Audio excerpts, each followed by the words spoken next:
우리에게 주신 하나님의 말씀 보겠습니다. 마태복음입니다. 마태복음 17장. 마태복음 17장 14절부터 20절까지 말씀입니다. 우리 찾았으면 자리에서 일어나서 함께 읽겠습니다. 마태복음 17장 14절에서 20절까지 말씀입니다. 21절 같은 경우는 없음이라고 되어 있는데요. 이거는 이따 다시 한번 설명드리겠지만 마태복음 이제 다른 사본에는 있는 것도 있고 없는 것도 있어서 그냥 없다라고 표현하는 겁니다. 자, 17장 14절부터 20절까지 말씀 우리 한 목소리로 읽겠습니다. 두 아직 찾고 있냐? 성경책이 없다고? 그러면 준비를 해야 될 거 아니야. 뒤에 성경책 선생님 좀 하나 갖다 주세요.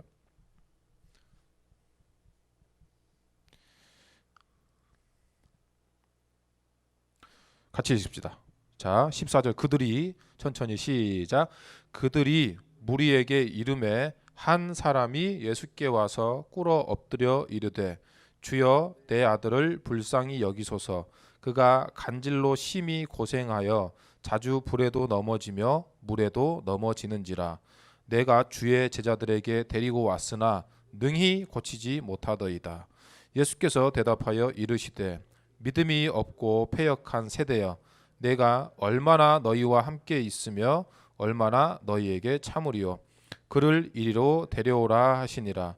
이에 예수께서 꾸짖으시니 귀신이 나가고 아이가 그때부터 나으니라.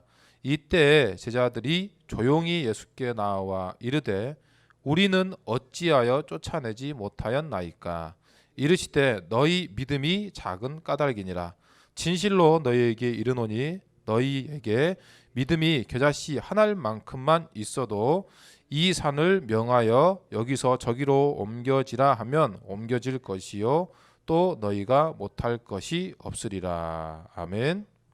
제가 아까 만일 안 읽었죠? 네. 읽고 나니까 생각이 나네. 자, 우리 인사할 때 옆에 있는 친구가 인사할 때 어렵고 또 시험 기간이고 스트레스 받을지라도 그런 모든 상황 가운데에서도 하나님의 은혜와 평강이 당신에게 가득 차기를 원합니다라는 마음을 담아서 샬롬하고 인사하도록 하겠습니다. 인사하겠습니다. 샬롬 시작. 샬롬 반갑습니다. 목사님 너는 목사님 하면 되지. 갑자기 막 이렇게 두리번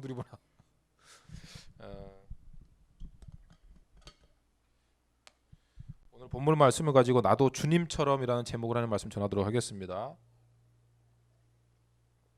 예전에 유명한 스승이 있었대요. 근데 이 스승이 제자를 두지 않기로 유명한데 그래도 배우고 싶어서 많은 사람들이 자기를 제자로 받아달라고 이제 요청하는 겁니다. 그래서 이제 어떤 친구 두 명이 좀 있었는데 이 친구도 이 스승의 제자가 되기 위해서 찾아갔습니다. 그런데 이 스승님이 이제 스승이 아직 스승이 아니죠.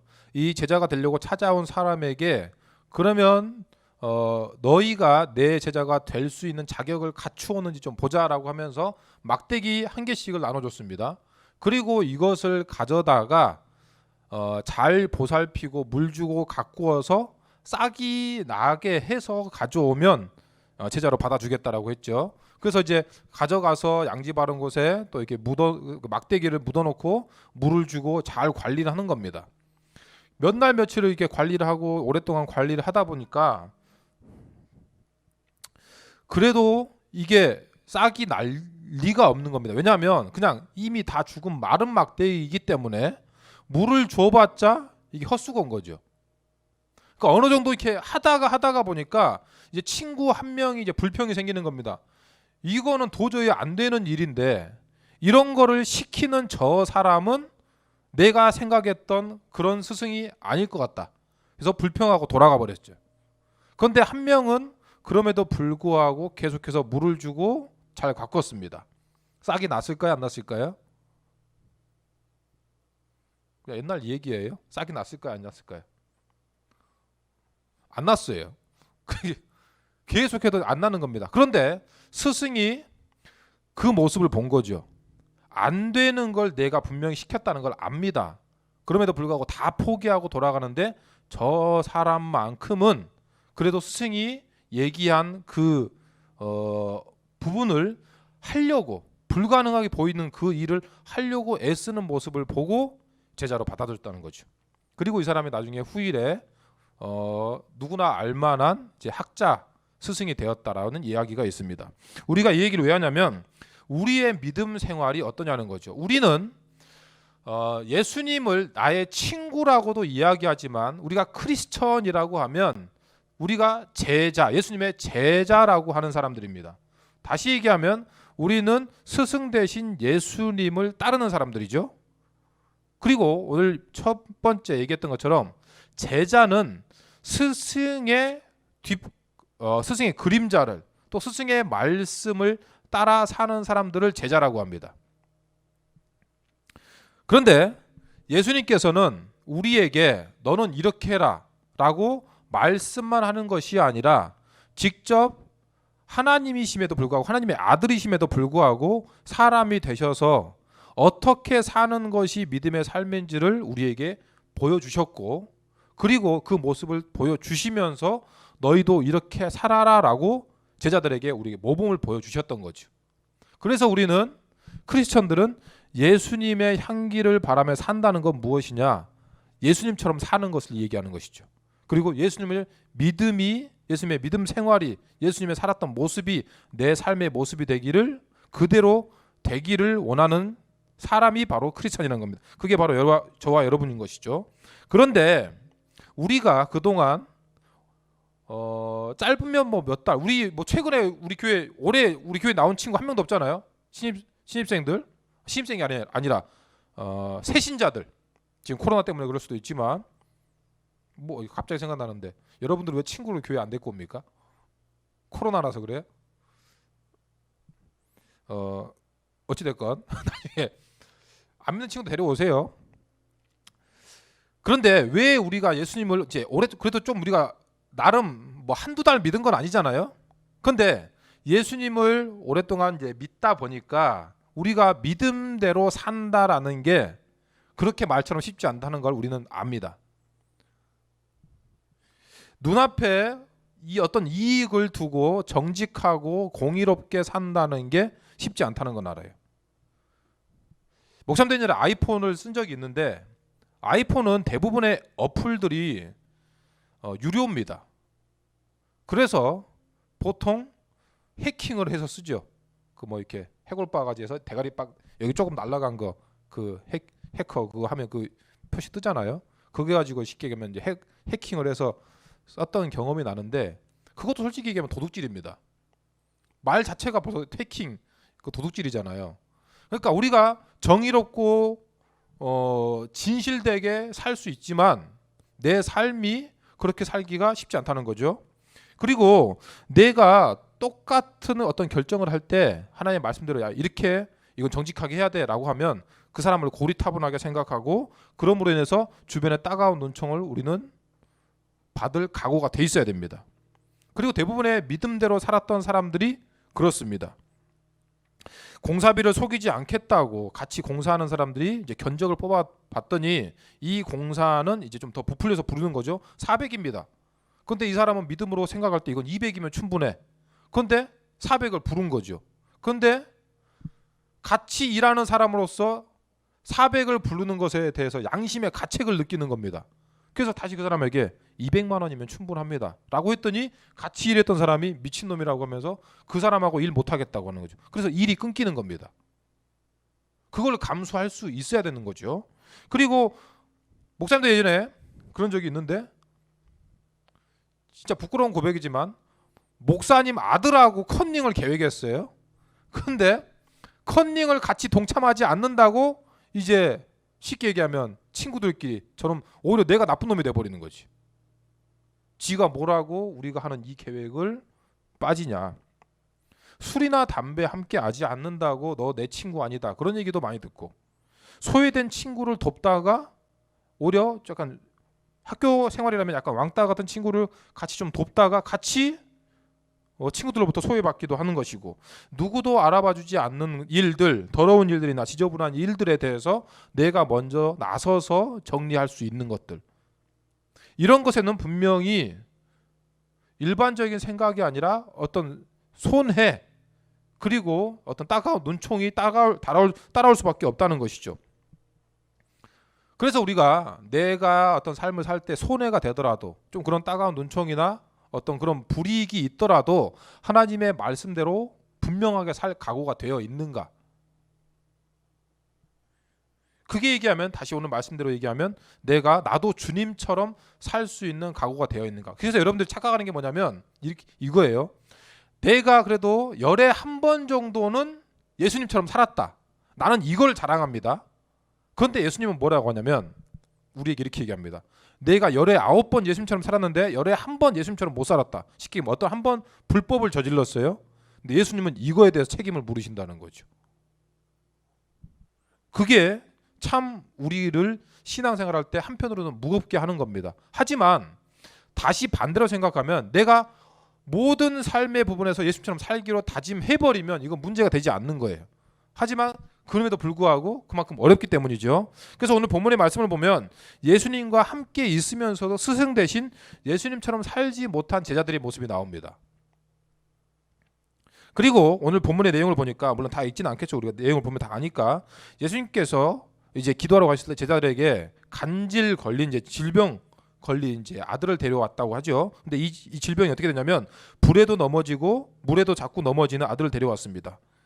근데 성경을 보니까 뭐라고 나왔냐면 귀신 들려 이제 겪는 질병이라고 그러죠. 여러분, 모든 질병이 귀신으로부터 오는 건 아닙니다. 그런데 여러분들, 내가 목사님 여러분한테 한번 물어볼게요. 여러분들은 귀신을 믿어요? 여러분, 귀신하면 어떤 것 같아? 귀신을 내가 경험해 본 적이 있거나, 어떤 귀신의 어떤 하는 일들을 내가 봤거나, 귀신은 분명히 있다라고 여러분 확신하냐는 거죠. 목사님은 분명히 믿습니다. 왜냐하면 목사님이 이제 어릴 때 추자도, 특히 바닷가에서 오랫동안 살았는데 귀신 들린 사람을 많이 봤고, 그리고 귀신 들린 사람이 마지막에 극단적인 선택을 하는 게 뭐냐면, 저는 실제로 그런 얘기를 들었거든요. 귀신 이런 얘기를 한다고. 왜냐면 그런 얘기를 들었던 이유가 뭐냐면, 예전에 귀신 들려서 정신병원까지 가서 자살하려고 했던 그 목사님의 간증을 들었는데, 같이 사역도 했던 부목사님이었는데, 그 목사님이 귀신 자기 귀에 이렇게 때려 박는데요. 자살해라. 그러니까 귀신이 얘기하는 건 결국 자살하라고 하는 겁니다. 그러니까 무슨 얘기냐면, 그럼 자살하라는 것뿐만 아니라 귀신이 주는 질병이 있다는 거죠. 그런데 더 놀라운 얘기는 뭐냐면, 귀신이, 목사님이 진짜 귀신 들린 사람 보면 어릴 때 봤거든요. 무서운데 그 귀신이 더 무서워하는 게 예수님이 되더라는 거지. 목사님 어릴 때 시골 교회에서는 목사님을 모실 여력이 되지 않아서 전도사님을 모셨습니다. 시골 교회들이 이렇게 갖춰지지 않았어요. 그냥 가정집 같은데, 이상한 창고 같은 데서 실로암 교회 이름만 갖다 붙여서 이제 예배를 드렸는데, 목사님을 모실 형편이 안 되니까 전도사님을 모셨는데, 전도사님이 우리 동네 귀신 들린 사람이 많았거든. 3일 동안 땅 파고 있는, 막 이렇게 손톱이 다 빠질 정도로 땅 파는 그런 귀신 들려서 그런 사람도 있었고. 그래서 이제 그 사람들을 데려다가, 누가 봐도 귀신 들린 사람이죠. 그 전도사님이, 저는 어릴 때 깜짝 놀랐어요. 귀신 들린 사람도 무섭지만 전도사님이 예수 이름으로 명하니 이 귀신아 떠나가라라고 하니까, 그 사람이 개거품을 물면서 발작을 하다가 멀쩡하게 일어납니다. 오늘 이런 모습을 진짜로 몇 번이나 봤습니다. 그러니까 우리가 귀신의 존재로 솔직히 부정하면 안 됩니다. 귀신은 분명히 있고, 우리 삶에도 귀신이 어떤 일들을 할 수 있다는 거죠. 그러나 그거를 단지 무서워하지 않아도 되는 것은 무엇이냐면, 우리는 그 귀신을 분명히 이기고 이미 십자가에서 그 어둠의 권세를 이기신 예수 그리스도의 이름이 있기 때문이죠. 그래서 여러분들이 만약에 가위를 눌렸거나 그런 무서운 일들 가운데 내가 불안한 가운데 있을 때 한마디만 하면 됩니다. 예수 이름으로 명하노니 귀신아 떠나가라. 이것만 기억하면 돼요. 그런데 가위 눌렸던 사람들 얘기를 들어보니까 귀신도 이걸 알아서 내가 하려고 하는 입을 못 움직이게 한대요. 얘도 내 주둥이를 막아가지고 예수라는 이름이 내 입에서 못 나오게 한다는 것이. 얘도 압니다. 귀신들도 안다는 거죠. 그래서 우리가 이렇게 생각하면 더 좋습니다. 예전 같은 경우는 실제로 물론 지금도 그런 일들이 많지만 귀신이 어떤 질병, 눈에 보이는 어떤 누가 봐도 귀신 들린 사람 그렇게 보였다면 지금은 귀신들이 마귀들이 우리 가운데 속삭입니다. 두려움을 주고 불안을 주고 어떤 문제들을 주죠. 그러면서 그 속삭임이 어떤 식으로 역사하냐면 그 귀신들이 하는 속삭임이 원래 내 생각인 것처럼 포장을 해서 속삭입니다. 그래서 여러분들이 어떤 결정을 하거나 내가 어떤 문제 앞에 두렵거나 불안할 때 이건 내 것이라고 착각하게 만드는 거죠. 여러분 보세요. 내가 어떤 두려움이나 불안 가운데 있을 때 이거 귀신이 주는 생각이다라고 하면 그 생각은 당연히 내가 물리치겠죠. 그런데 귀신이 주었다고 생각하지 않고 마귀가 줬다고 생각하지 않고 그 생각을 속삭입니다. 그러면서 내가 하는 생각인 것처럼 야 속여도 돼. 불법 다운로드 해도 돼. 누구나 다 하니까. 그거를 이제 합리화하면서 내 생각인 것처럼 포장을 하는 것이죠.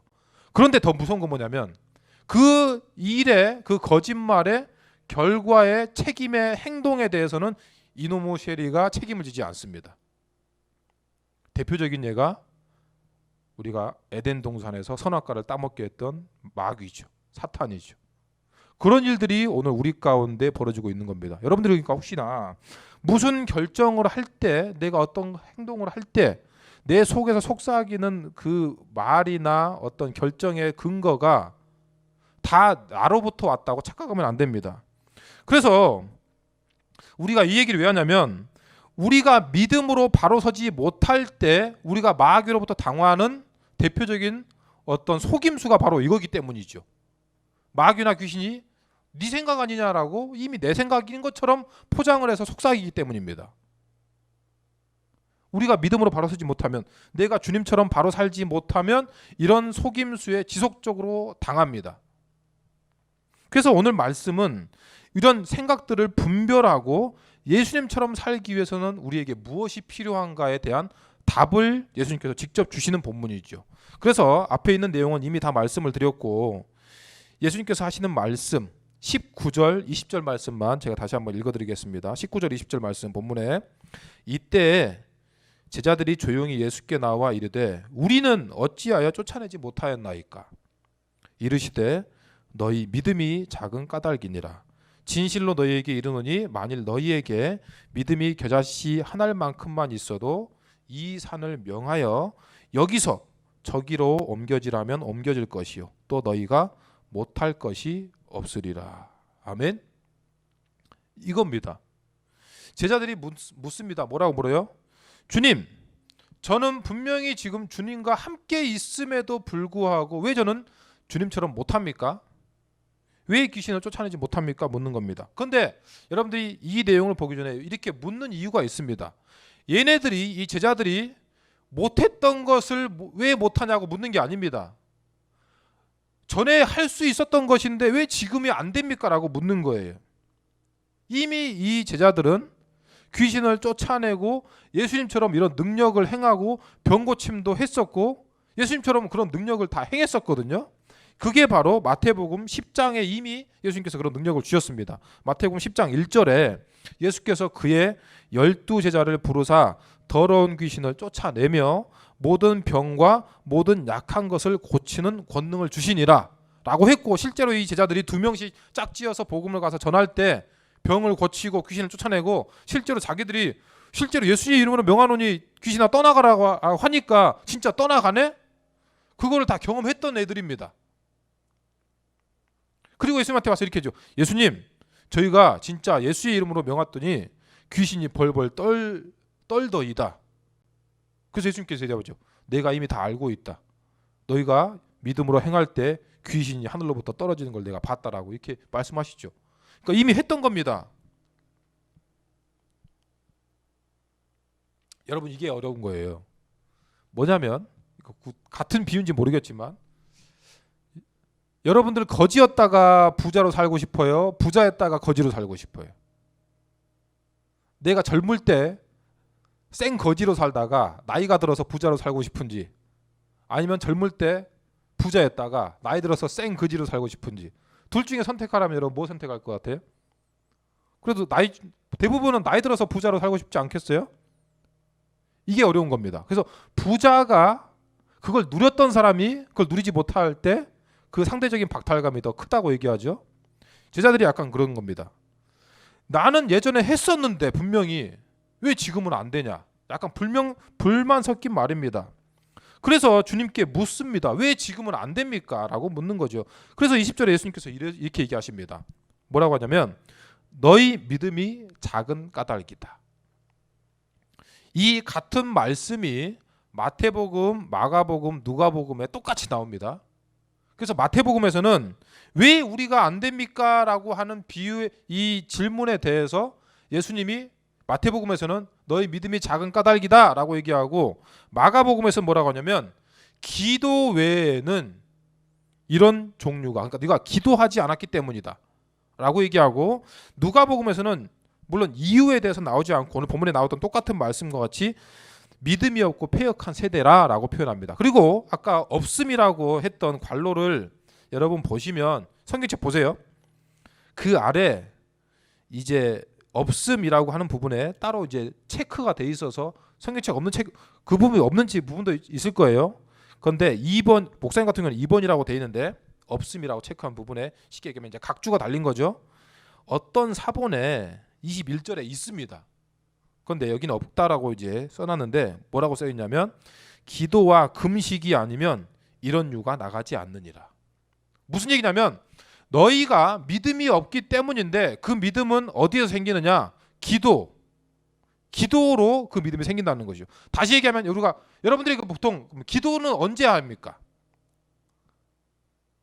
내가 할 수 있을 때 기도를 합니까? 아니면 내가 할 수 없을 때 기도를 해요? 내가 할 수 없을 때 기도를 하는 것이죠. 다시 얘기하면 하나님의 도우심을 구할 때 기도가 생기는 겁니다. 기도가 할 수 있는 거죠. 다시 얘기하면 믿음은 뭐냐? 하나님을 전적으로 신뢰하는 겁니다. 내가 할 수 없습니다. 하나님께서 해 주십시오 라고 구할 때 그때 믿음이 생기는 것이고, 그 믿음을 통해 하나님께서 나를 통해 일하시는 것이죠. 여러분 보세요. 이 믿음이, 그래서 내가 예전에 믿음이 있었다. 내가 어떤 수련회 때, 내가 언제 솔직히 방언했었다. 그때 내가 어떤 성령 체험을 했었다. 내가 그때 예수님 만났었다. 예전에 했던 그거 가지고 신앙생활 하면 안 됩니다. 우리의 믿음은 지금 내가 지금 주님을 신뢰하는가? 내가 지금 내 힘과 능력으로 주님 제가 얼마든지 할 수 있습니다. 이게 솔직히 이렇게 고백하진 않죠. 우리가 주님 제가 얼마든지 저 혼자 할 수 있습니다라고 고백을 하지 않아. 그런데 그렇게 내가 얼마든지 할 수 있습니다라고 고백하지 않지만 그런 삶의 결정적인 증거가 뭐냐면 기도하지 않는 겁니다. 왜? 하나님의 도우심이 필요 없으니까 기도하지 않는 거죠. 그러면 그 사람에게는 믿음이 없는 겁니다. 그래서 어떻게 표현하냐면 내가 예전에 했었으니까 기도하는 겁니다. 그런데 안 돼. 나 예전에 했었는데 왜 안 되지? 여러분 보세요. 밥 먹을 땐 기도 다 하잖아요. 우리가 밥 먹을 때 평소에 기도해. 그런데 예전 같지가 않아. 습관적으로 하고 있기 때문이고, 그리고 내가 평소에 하나님의 도우심을 구하지 않기 때문이죠. 여러분 뭐라고 하냐면 우리의 믿음은 매 순간순간 결정됩니다. 아침에 내가 일어나서 믿음이 있었다고 해서 지금 내가 믿음이 있다라고 단정하지 못합니다. 아침에는 내가 하나님의 도우심을 구했다가 점심때쯤 되니까 충분히 할 만한데 하나님의 도우심을 구하지 않아. 그게 어떤 내 중심에서 느껴지는 거죠. 그러면 그 가운데 어떤 생각이 들어오냐면 귀신의 어떤 속삭임이 들어옵니다. 너 충분히 할 수 있잖아. 너 혼자 할 수 있잖아. 기도 안 해도 공부도 잘하고, 기도 안 해도 너 충분히 건강하고, 기도 안 해도 먹고 살만하고, 기도 안 해도 네 미래와 진로에 대해서 충분히 다 네가 결정할 수 있잖아. 그게 내 생각인 것처럼 딱 심어줍니다. 그러면서 그게 믿음인 것처럼 착각하게 만드는 것이죠. 그래서 그런 삶이 익숙해지면 오늘 제자들처럼 하찮은 귀신도 쫓아내지 못하는 나약한 믿음을 가진 사람이 될 수밖에 없다는 겁니다. 그래서 정리를 하자면 제자는 다시 한번 스승의 그림자가 돼야 됩니다. 제자는 반드시 스승을 믿어야 합니다. 신뢰해야 합니다. 하나님께서 나에게 말도 안 되는 일과 상황과 환경을 주시더라도 이 또한 하나님께서 나와 함께 하시면 이것도 내가 능치 못할 일이 없다. 이것도 내가 충분히 할 수 있다. 라고 나아가야 됩니다. 그리고 내가 도저히 힘들 때는 예수의 이름으로 명하노니 이 문제와 어려움은 내 앞에서 떠나갈지어다라고 선포하면서 나아가야 된다는 것이죠. 내 생각과 내 힘으로 나가는 게 아닙니다. 예전에 했었으니까 지금도 할 수 있어. 이건 아니라는 거죠. 그리고 그런 믿음으로 믿음의 바른 생활을 해야 됩니다. 그리고 예수님처럼 눈에 보이는 것만 바라서는 안 됩니다. 지금 눈에 귀신이 안 떠나가는데요? 이게 아니라는 거죠. 이 이유가 뭐냐? 네 안에 믿음이 없기 때문이다라는 거죠. 그리고 인내하고 참고 계신 하나님을 절대로 시험해서는 안 됩니다. 하나님이 가만히 계신 분이라고 해서 하나님을 가만히로 보면 안 된다는 거죠. 우리도 친구들한테 내가 가만히 있으니까 내가 가만히로 보이냐 이런 얘기 우스갯소리 하잖아요. 그런데 신앙생활 할 때에도 교회 다니는 친구들 중에도 하나님이 가만히 계시니까 하나님을 그냥 가만히로 보이는 친구들이 간혹 있는데 진짜 큰 코 다칠 수 있다는 것이죠. 하나님을 신뢰하고 하나님의 능력을 절대 과소평가하지 말고 하나님께서 능치 못할 일이 없으신 정말 전지전능하는 분이심을 어떤 순간에도 믿어야 된다는 겁니다. 그것이 바로 내가 주님처럼 사는 길이라는 것이죠. 정리하면 우리의 삶의 능력이 우리 주님 되시고 구세 되시고 스승 되시는 예수님께로부터 나와야 됩니다. 그래서 우리는 어떤 삶의 문제에 있어서 예수 이름으로 명하노니라고 하는 예수의 이름으로 나아가야 된다는 것이죠. 선포해야 됩니다. 여러분 시험 문제 앞에 예수 이름 명하노니 이 시험 문제와 모든 길이 평탄해질지어다라고. 그리고 여러분들이 아플 때 힘들 때 여러분 목사님이 저녁에 우리 애들한테 축복 기도해 줍니다. 예수 이름을 명하노니 우리 예랑이 하랑이는 지금은 구구단도 못 외울지라도 초등학교 4학년인데 아직도 구구단을 못 외워. 그런데도 예수님께서 명하노니 지혜와 지식이 날로 자라고 믿음이 잘할지어다라고 선포하는 겁니다. 근데 얘들은 좋아해요. 근데 목사님도 믿음으로 선포하는 거죠. 여러분의 문제나 상황만 놓고 좌절하지 마시고 그 상황을 주관하시는 하나님을 믿는 믿음으로 선포하라는 겁니다. 오늘 우리는 누구의 능력으로 살고 있는지 다시 한번 체크해 봐야 돼요. 여러분 기도하지 않는 거는 하나님의 능력으로 살지 않고 있다는 가장 큰 증거입니다. 오늘 마태복음에 다른 사본에서 뭐라고 했어요? 기도와 금식. 기도는 매번 하는 것이고 금식은 금식 기도죠. 내가 특별히 하나님께 구할 때 금식 기도하는 겁니다. 그러니까 여러분들 어떤 문제가 있을 때 금식 기도도 해야 돼요. 하나님 제가 왜 금식 기도를 하냐면 사람이 먹는 것을 줄이면 집중력이 생깁니다. 요즘 목사님 좀 살 빠진 것 같지 않아요? 한 2주 동안 5kg 뺐거든요. 저녁을 안 먹었어요. 한 지난주는 저녁 안 먹고 이번 주는 조금씩 먹고 있는데 저녁에 배는 고파도 집중력이 생기더라고. 그래서 목사님은 그렇다고 금식 기도한 건 아니거든요. 굶은 밥을 굶었지만 금식 기도가 우리의 믿음의 또 한 통로가 될 수 있다는 걸 얘기하는 겁니다. 예수님처럼 그렇게 사는 것이죠. 그래서 여러분들이 내가 하나님의 도우심을 항상 구하고 하나님 아침에 일어났습니다. 공부합니다. 갑니다. 친구를 만납니다. 내가 진로를 결정하기를 원합니다. 하나님 내가 우리 부모님과의 관계에서 어떤 부분이 내가 잘 솔직히 어렵습니다. 하나님 도와주시옵소서라고 구하는 것 자체가 믿음이라는 것이죠. 내가 하는 것이 아니잖아요. 내가 못하겠다라고 내려놓는 것이고 하나님의 도우심을 구하는 것이 믿음이라는 것이죠. 그림으로 인해 나도 주님처럼 살기로 합니다. 주님께서 십자가를 지기 싫어하셨지만 하나님의 뜻이라면 전 이것도 하겠습니다. 그런 믿음의 삶으로 믿음의 자세로 저도 주님처럼 살겠습니다라고 하는 이 믿음으로 사셔서 또 믿음의 열매를 맺어서 그를 통해 하나님께 다시 영광 돌리는 저와 여러분 다 될 수 있기를 예수님의 이름으로 축복합니다. 아멘. 아멘. 들은 말씀 기억하면서 우리 기도하며 나아가도록 하겠습니다. 결단하겠습니다. 결단할 때 저는 주님을 따르기를 원합니다. 그리고 주님을 온전히 신뢰하기를 원합니다. 그리고 주님의 그림자가 되기를 원합니다. 저도 주님처럼 살게 하여 주시옵소서.